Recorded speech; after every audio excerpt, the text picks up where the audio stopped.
This is Dan Dix here reporting for Press for Truth, and we got a great show lined up for you today, my friends, so let's just jump right into it. As you can tell by the title of this video, thousands of aviation professionals have joined a hub for pilots and passengers who are against mandatory vaccines. This is from the website freetofly.info. Are you one of the thousands of people in Canada who stand to lose access to travel because of your vaccine status? Well, sign up and join over 2,000 Canadian aviation professionals on a mission to make their voices heard in every legislature, court, and boardroom across Canada. Together, we are a potent force for change. And joining me on the line right now are the two founders of Free to Fly. We have Greg and Matt on the line. Gentlemen, thank you so much for joining us here today on Press for Truth to talk about this incredibly important initiative that you guys have launched. Now, I want to talk about, what your goals are, what the aspirations are, what you're hoping to achieve with this in the near future. But before we get into that, maybe we could start with just a brief introduction video that you guys posted on the website, just for full context for the audience. Folks, check this out. This is just a short introduction of this group that has just been launched. This is from the freetofly.info website. Check it out. Personal sovereignty is among the highest aspirations of every human being. For our entire history, Canadians have enjoyed freedom of movement. The advent of powered flight amplified this freedom, giving us wings to explore. We never saw the world the same way again. Sadly, with the recent announcement of vaccine mandates, many of our passengers are experiencing a growing anxiety. Within this emerging landscape, Free to Fly is a group of aviation professionals and passengers banding together to uphold the freedom of medical choice. My name is Matt. I'm from Guelph, Ontario. I used to be an airline pilot. Leaving aviation was one of the most difficult things I've ever done. It's more than a job, it's a lifestyle. It's a life's work. My name is Mitchie and I'm a flight attendant from Ajax, Ontario. How Free to Fly is helping me is it's helping me have a voice, and also helping me express how many of us truly feel, and also it helps me protect my freedoms and protect the freedoms of others.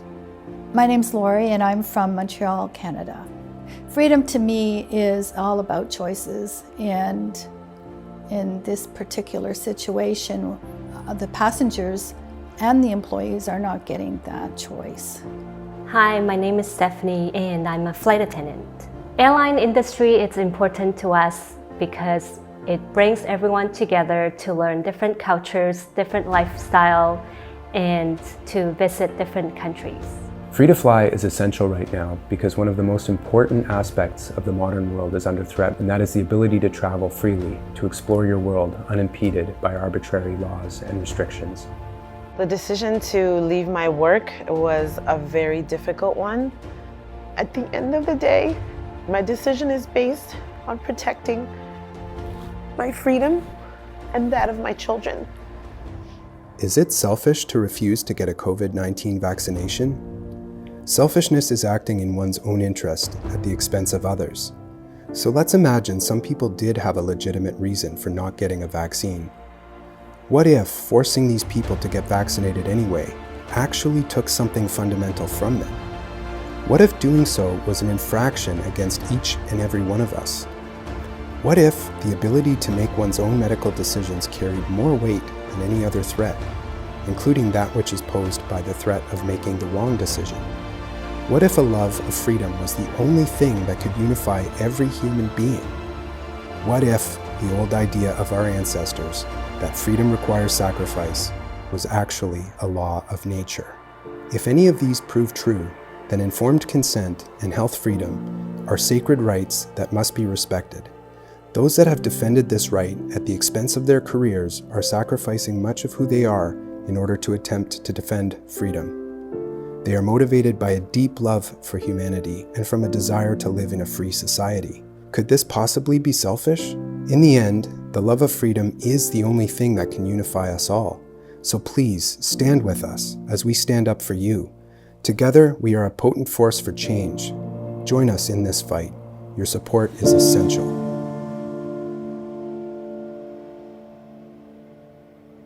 There you have it, folks. Thousands of people have already joined. Links are going to be located in the description below for anybody who's interested in checking that out themselves. So Matt and Greg, guys, first of all, thank you so much once again for taking this initiative to do this. It's come in a time that is so needed right now. I can hardly believe that I'm almost feeling like a prisoner here in my own country, not being able to potentially leave very, very soon. So I want to talk about, what are the goals and aspirations for this, but maybe we could start off with how this started for you. As I understand, you are now former pilots having to have dealt with this vaccine mandate. Maybe we could start with you, Matt. How did this all start for you to get to the point where you've felt the need to launch freetofly.info? Yeah, it was really born out of necessity. We were looking around at the rapidly changing landscape, and we had a fairly good sense that mandates were coming down the line. The tendency among our colleagues was to, start to push back overtly, and really, sort of the vibe of that initial tone was a little bit more belligerent than what we were hoping to see. Specifically in that we believed that to make any headway, we would have to be basically seen as the good guys the whole way through. So our goal and our structure, what we've done to structure Free to Fly, is to basically put flight crews, aviation professionals, all across the entire spectrum of Canadian aviation onto the same team as passengers who are facing very much the same outcome as the industry professionals. And we reasoned that it would be a far better way to use our voice to advocate on behalf of the passengers than it would be to go out and scream about our rights. Now, we are concerned about our rights, and that is something that we aim to uphold with Free to Fly. But given the fact that human rights are universal in application, we reasoned that if we can protect our passengers, then we'll also benefit from that ourselves. So really the main point of this group is to give passengers a voice and to leverage the credibility that many aviation professionals have in the public sphere in order to make that voice count. Well, there are already thousands of passengers who are being affected by this, myself included. So I think we're going to find that there are most indeed more to come. How about you, Greg? As I understand it, you both are former pilots. Is that correct? And how did it come about that you had to make that decision to either keep the job or lose it over a vaccine mandate? Well, I think it's, I wouldn't say that it's easy, but it's, it's positioned very clearly in my mind and obviously the mind of so many of our colleagues. We talk about this being really a movement that's pro-freedom. As Matt said, we're not focused on pushing and screaming about our jobs. It's really a selfless movement. I like to say it's about every single Canadian coast to coast, and we like to emphasize the fact that part of why I think we're here is our failure to understand and to look back at history, and to see what's happening to us now through that lens of history. We've been blessed in this country for really ever since World War II to be to live in a country where our rights and our freedoms and peace are something that's very much near to our heart, and anything that's happened around the world in terms of losses of freedom or otherwise seem to be on distant shores. So there's a tendency to wait until things get worse. But I think those of us that are in the position that we're in, we're there because we're looking around and deciding, like, now is the time to fight. We don't want to go through the entire course of some of what we've seen in history. So we want to talk about being pro-freedom more so than anti some of these policies that are coming out, whether it's health freedom. We've seen over the past 16, 18 months, all sorts of what we would consider fundamental freedoms in terms of our freedom of conscience, our freedom of peaceful assembly, our freedom of religion and otherwise. So that's, for us, it's I'm not going to make light of it. It's definitely a struggle, and we're learning some new things that those of us maybe that are a little bit older haven't had to do. You know, dusting off the old resume, and those flying hours aren't necessarily transferable to some other things. But you know, it's not just pilots, as Matt pointed out. It's aviation workers and professionals across the spectrum that are in the same boat. So, greatly honored to be standing with my fellow professionals. And to be taking the position of freedom, is it safe to say that you're not necessarily anti-vax? Because I feel the mainstream media is probably going to paint you into that light, kind of push you into that sort of frame you in that box. But when you're being pro-freedom, you're not necessarily anti-vaccine, correct?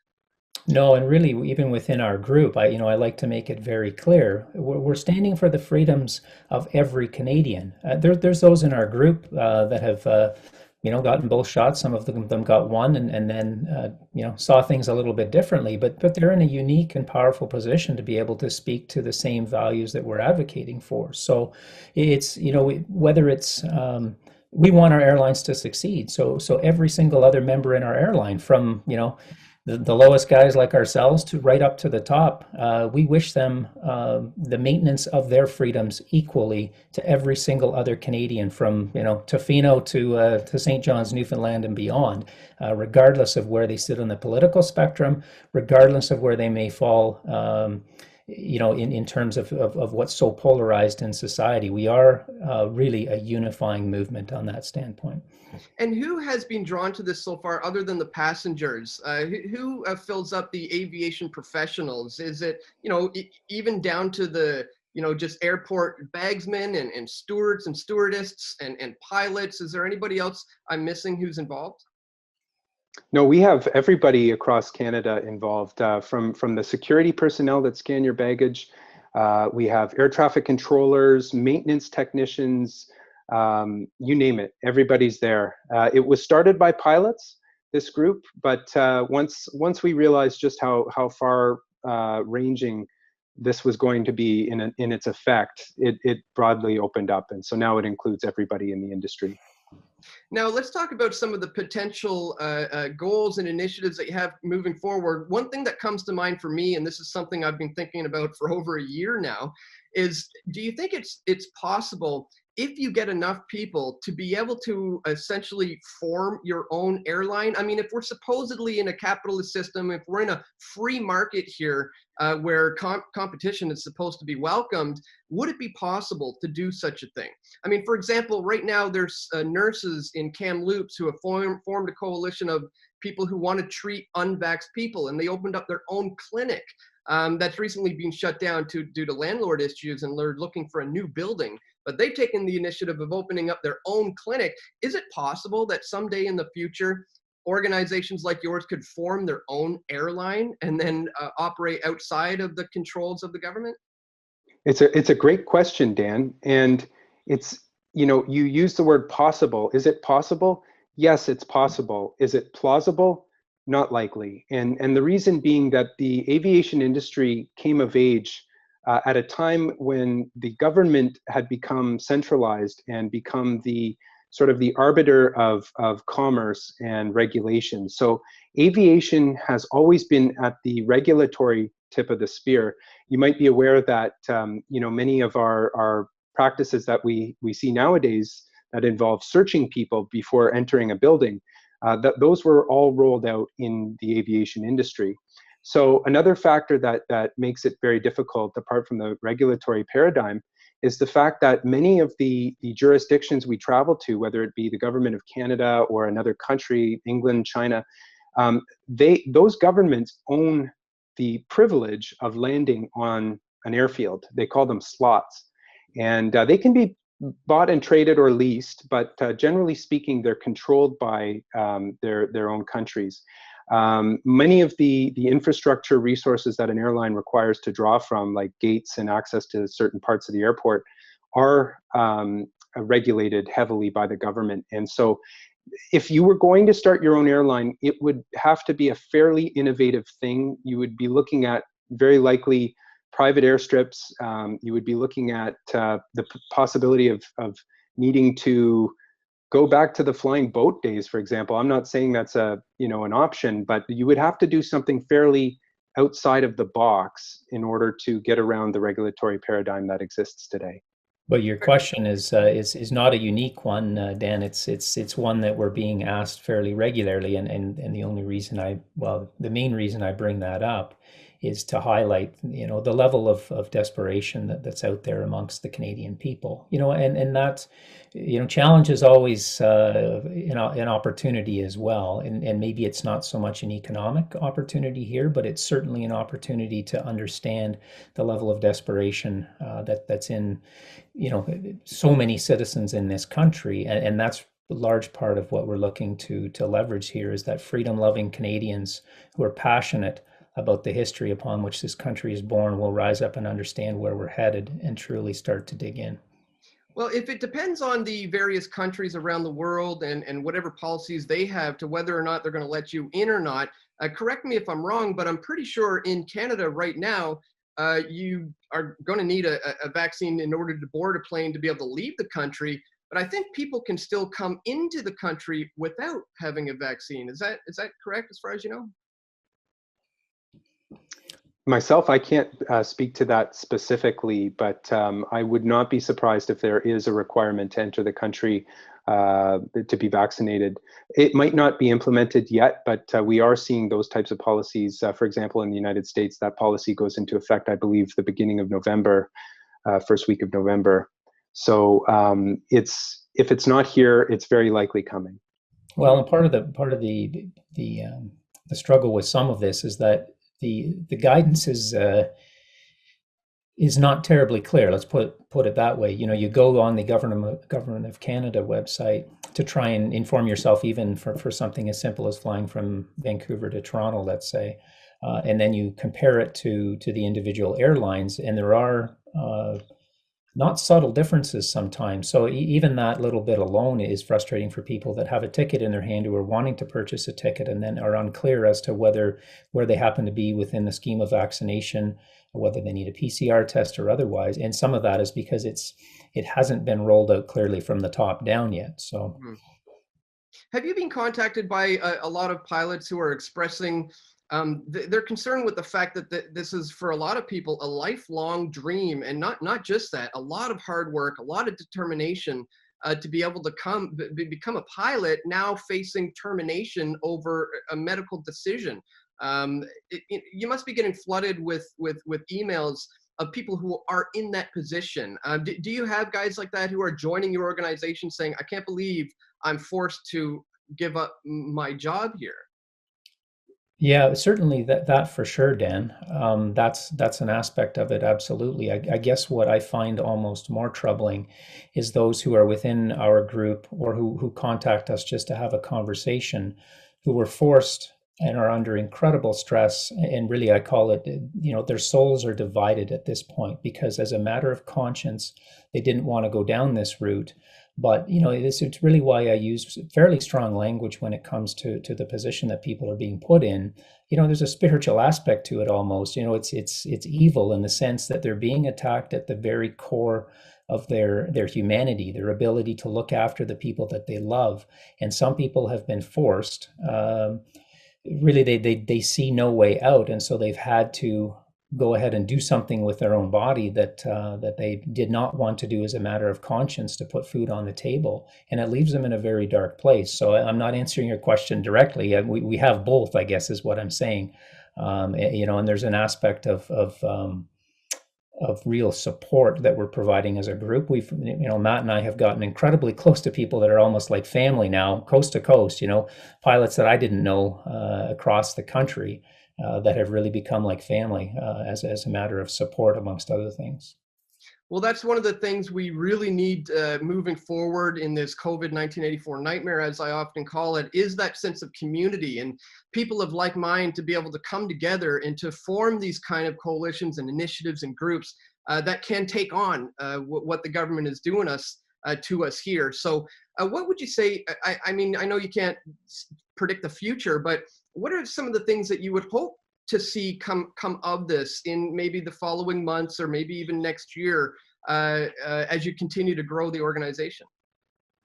Well, You know, one of the operating phrases, at least for me, is I think it was Andrew Breitbart that said that politics is downstream from culture. And it's certainly relevant today, probably more so now than ever. What I would like to see is a campaign that is waged far and wide, effectively, to win hearts and minds of just your average Canadian. And we really need to take this into the court of public opinion. We need to wage this battle out front and center with your average Canadian who we're hoping will eventually come to realize just what type of precedent we're setting here with these types of policies. And ultimately, if we do win enough hearts and minds, then we'll be able to put economic pressure on the companies, and we'll be able to put political pressure on the governments and the courts. And so I think ideally, in an ideal world, we would find ourselves with quite a large movement, an active movement, one that was engaged with the current events, and one that was really outwardly pushing back in a way that the governments and legislatures and boardrooms are well aware of. So this would be the goal. You know, I don't recall who said it, but someone once said, I think the tipping point often in society is when you reach, I think it was 10% or something like that, is to the point where you can all of a sudden start to affect real change once you reach the masses to that degree. We have, what, 35 million people here in Canada. Do you think it's possible we could get to that tipping point anytime soon? Yeah, I do, and that's certainly, you know, everybody right now is desperate for hope, and I think it's important to provide, you know, pragmatic measures of hope. There's so much that's being parlayed out in the public as far as legal solutions, and there's certainly a place for that, and we're engaged on that level as well. But you know, it's really, you know, you used a number 10%. I'm not sure what the percentages are. We live in a very polarized society, but I wouldn't say it's a 60-40, 50-50. I'd say there's a small portion, you said 10%, maybe it's 10-15 on, you know, like-minded with ourselves. And then there's maybe another 10, 15, 20% on the other end of the spectrum that we're going to have a really difficult time convincing them. But there's a vast swath in the middle ground. And these are the people that just want to get back to normal. They're like, man, I just want to get back to normal. And that's really the portion, as Matt said, the court of public opinion that we're looking to sway. And you know, public opinion affects everything, and that comes into the whole legal piece as well. You know, whether it's judges or otherwise, we've seen some rather discouraging rulings lately as far as the courts go. And at the end of the day, they're swayed by that court of public opinion as well. You know, people say, well, how do you impact your corporations? Well, it is. We don't wish our company ill by any means, any of us. We want them to succeed. You know, their job at the end of the day is to earn money, and there's an aspect of that is based on public opinion as well. You know, the public wants to fly, and the vast majority want to fly, and they're content to do so, as we have for 16 to 18 months without a vaccination, I will point out. And we were told as employees for that entire period that it was safe to fly, and suddenly the 1st of November it's not. I think that's an important distinction to make. So that's why that middle ground is so very important. And even just before we got on this call, Dan, I saw a couple pieces of encouraging news coming out of both Ontario and Quebec as far as pushing back, either pushing back vaccination mandates or choosing not to. I'd have to dig into it to be fair. People need to look it up on their own. But in Ontario, they've chosen not to mandate as far as the healthcare workers, from what I saw quickly. So those are victories, and they are because this has been playing out publicly. So, yes. And if I could, to Greg's point here, this middle ground is key. And you know, if I could speak directly to your audience, what we need here are regular, everyday people to take risks that they wouldn't normally feel comfortable taking. It might just be the discomfort of joining a group like Free to Fly or another group, or it might be actually getting yourself out there and demonstrating or writing letters, whatever you feel you can offer. What we have before us is an opportunity to reverse all of this through diplomacy, and that really fundamentally is the goal.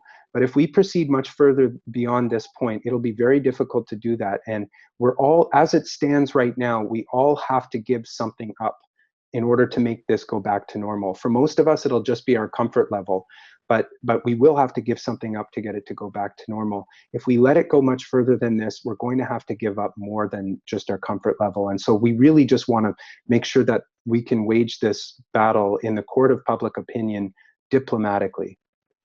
Very, very well said. I mean, I would imagine this isn't a position you guys wished upon yourselves. I'm sure you don't want to have to be coming out public with this now, but it's to the point where it's gotten that brave men like you have to stand up and have to take that stand against these things. Otherwise, as you said, these incremental pushes towards all-out tyranny are going to continue unless we push back at every incremental step of the way. And we've already seen, as you said, potential successes in Quebec, in other places in Ontario, and other places around the world. There's a heavy pushback happening globally, and if we have enough brave men and women to actually take that public stance and to say enough is enough and to start joining organizations or forming their own, unless we have that, it's just going to continue to get out of control. So I want to thank you guys once again for taking that initiative. If people right now are wanting to get involved, they want to join the organization, possibly donate, learn more about you guys. Maybe there's some pilots watching today. Maybe there's other professionals or just passengers. Where's the best place for people to go right now if they want to get involved? Well, Dan, we just stood up a new website. You can find it at fly.info. I'm sure you've got it in your comments there as well. That's a good place to start out. Really what we're looking to do is equip, just as Matt had said, a lot of this is those uncomfortable one-on-one conversations. We talk a fair bit about, personal responsibility. There's a quote that's fairly well known these days, but I think it reinforces what Matt said very well. Liberty lies in the hearts of men and women. When it dies there, no constitution, no law, no court can save it. No constitution, no law, no court can even do much to help it. And that's really where we're at. It's so much of it. It's kind of glacial work, but it's that one-on-one conversation with your neighbor. Some of this is so much of it's relationship building and those people that you already have relationships with, and converting. To use spiritual language, I guess, 1, 2, and 3 people at a time. We push this organization to 50, 100,000, and every person speaks with 2 or 3 more. That's the nature of it. So the website's certainly a great place to start. We're out there on social media as well, but you can find those links on our website. Perfect. Fantastic words of advice. I just hope this will take off like a ripple effect and have that effect that it needs. Matt, any final thoughts on the initiative you launched here and what you hope to see achieved in the near future? We really just need numbers, and we're looking for everybody. This is a pro movement. This isn't an anti-movement. If you're vaccinated, that's great. You can still weigh in. In fact, you could probably even weigh in with more credibility from the perspective of mainstream media than we can have, because there is the tendency to see us as anti-vaxxers. So, people really need to understand, like what Greg was getting at. This is really about freedom at the end of the day. We don't know the ultimate absolute truth on COVID-19. Both sides think that they do, and the further you go to the extremes, the more they're convinced of that fact. But when you face murkiness like this, really it's best to fall back on old principles, first principles, live and let live, do unto others, and really just let the spontaneous organizational component of society take care of itself. And that means people making their own decisions in their own best interests.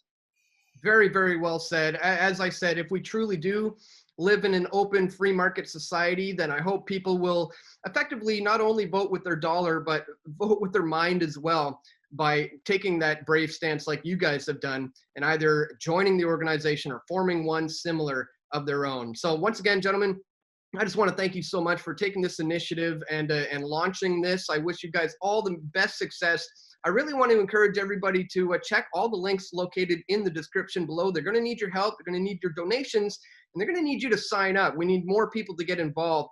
As they said, it comes down to the individuals spreading this information, because we have to counter the mainstream, propaganda, the mainstream status quo narrative that is being put out there.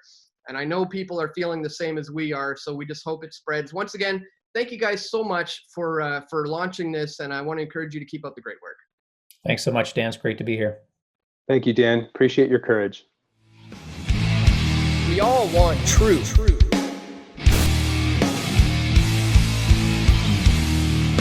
The truth will set you free.